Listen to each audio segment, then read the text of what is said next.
Hello, this is an assessment of a Bechstein Model 4 grand piano. That's 220 centimetres long, made in about 1893. The serial number's gone on the top, but the underneath number suggests that kind of date.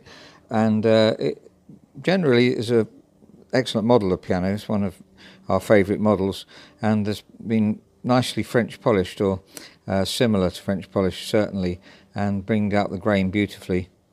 Here's the top of the fall. It's typical of how beautiful the veneer is on these Bechsteins.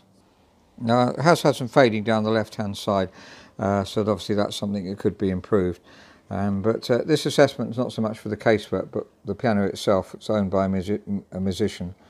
And before we look at the main problem, let's have a look at the piano in general. The tuning pins are not original tuning pins because it's been restrung, so they're reasonably large tuning pins, but they're reasonably tight too. The soundboard has been refinished. Across where it said Bechstein there is beginning to crack, but the rest of the soundboard, that's not cracking on the soundboard, sorry, that's just cracking on the polish above it. And the soundboard doesn't seem to have any cracks. There seem to be some shimming done there, so that's been, this lighter line suggests that it's been shimmed, and generally in good condition. And the frame too. The bass strings are good. I've listened to the tone of the bass.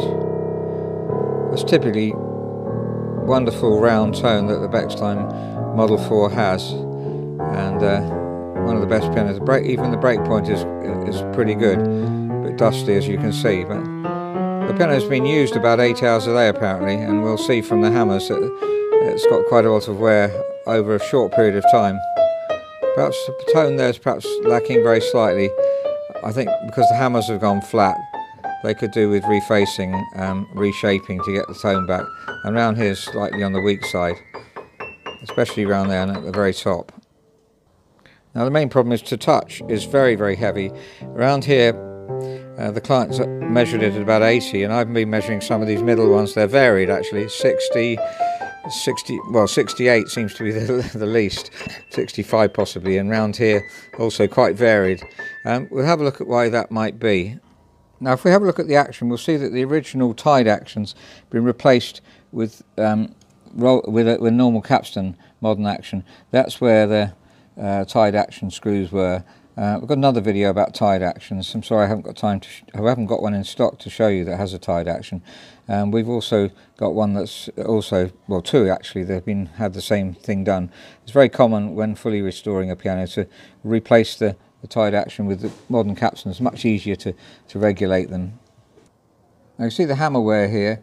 That's, I believe, over a 2 or 3 year period. That's the middle area where it gets played the most, but right the way up you can see that the piano is used a lot. When you use the piano a lot like that, the hammers will get flat at the top, so they need reshaping to get them to a point. And we notice here as well that these hammers have been touching the frame.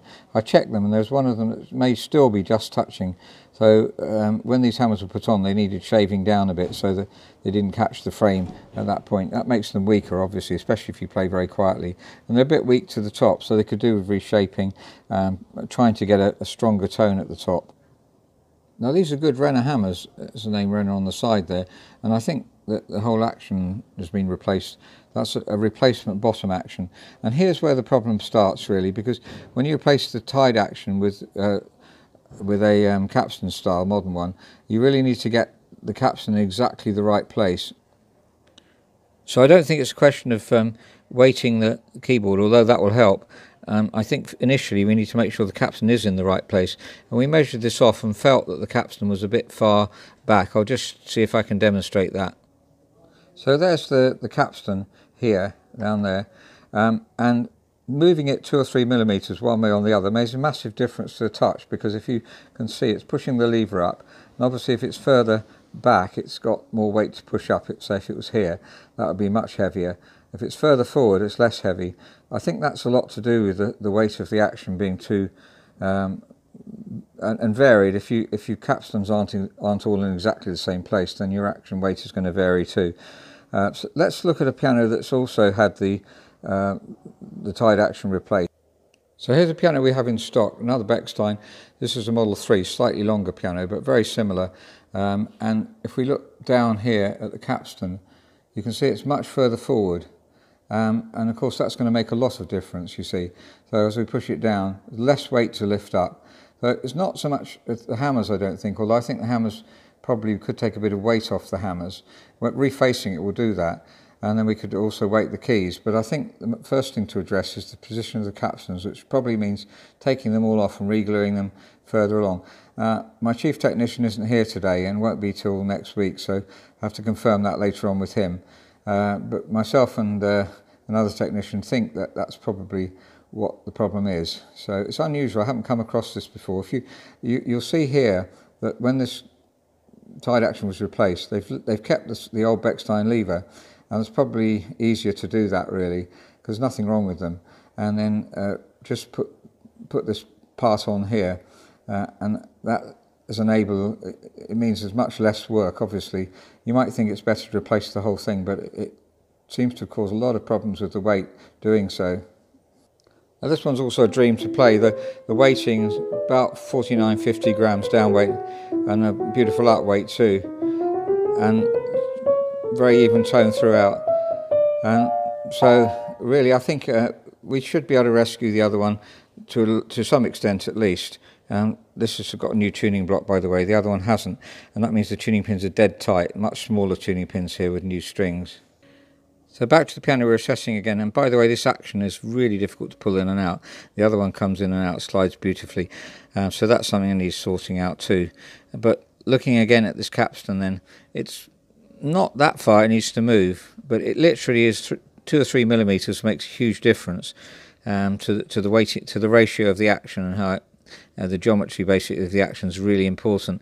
And this new lever, giving yourself problems really. This is quite strong, this spring as well. Let's just check that. The springs are a bit strong too, and that's making it harder for the jack to pull out. So there's quite a lot of things to address here.